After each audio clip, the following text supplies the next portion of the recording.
Assalamualaikum warahmatullahi wabarakatuh.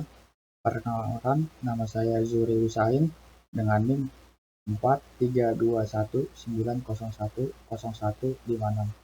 Di sini saya akan menjelaskan tentang skripsi saya bab 1, bab 2, bab 3 tentang pengaruh intensitas modal, profitabilitas, dan ukuran perusahaan terhadap tax avoidance.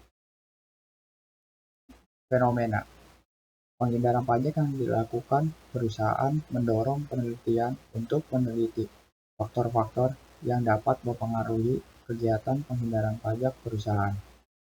Dengan mengetahui faktor-faktor yang dapat mempengaruhi tingkat penghindaran pajak yang dilakukan perusahaan, diharapkan dapat memberikan kemudahan ataupun masukan bagi petugas pajak, Direktorat Jenderal Pajak, maupun bagi investor untuk dapat mendeteksi secara dini perusahaan-perusahaan yang melakukan penghindaran pajak.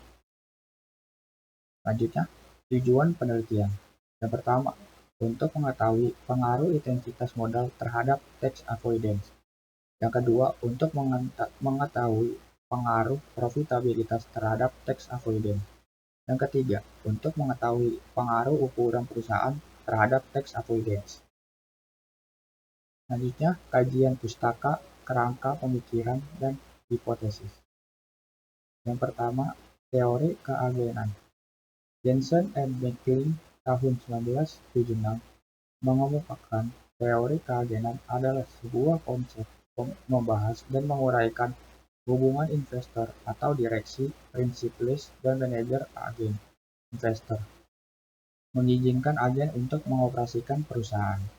Yang kedua, intensitas modal.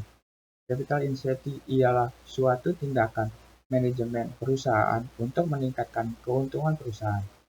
Untuk menghasilkan pendapatan, perusahaan memerlukan intensitas modal untuk mencerminkan jumlah modal yang dibutuhkan, menurut Surya dan Anwar tahun 2015. Selanjutnya, profitabilitas. Tujuan utama yang ingin dicapai sebuah perusahaan adalah pendapatan. Manfaat ini dicapai dengan menggunakan sumber-sumber yang perusahaan miliki. Seringkali rasio keuangan diperuntukkan untuk mengukur kesehatan suatu bisnis, terutama kondisi keuangannya.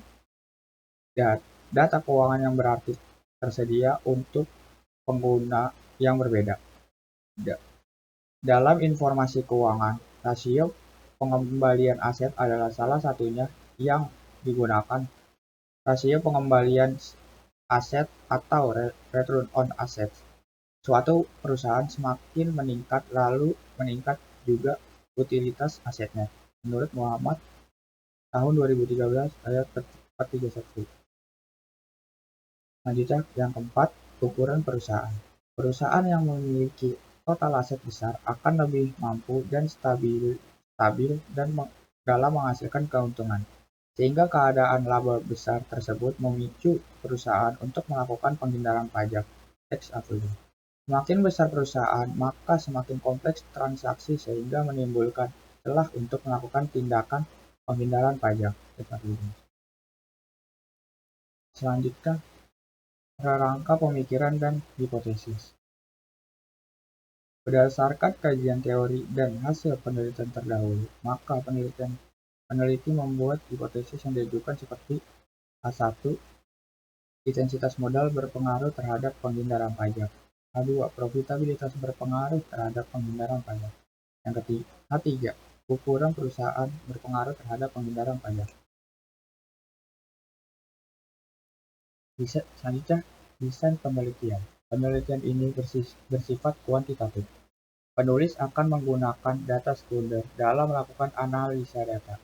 Data sekunder yang dimaksud dapat berbentuk laporan keuangan dan dokumen-dokumen terkait lainnya. Data untuk peneliti diperoleh dari website www.idx.co.id serta laporan keuangan perusahaan khususnya terkait dengan informasi ekonomi dan keuangan. Data lainnya diperoleh dari jurnal, buku, dan sumber-sumber literatur lainnya yang memberikan informasi yang dibutuhkan dalam penelitian ini. Populasi dan sampel. Dalam penelitian ini, populasi yang diambil adalah seluruh perusahaan manufaktur yang terdaftar di Bursa Efek Indonesia periode 2019 sampai 2021.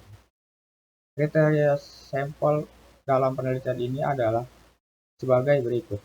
A. Perusahaan manufaktur yang terdapat di Bursa Efek Indonesia periode 2019 sampai 2021.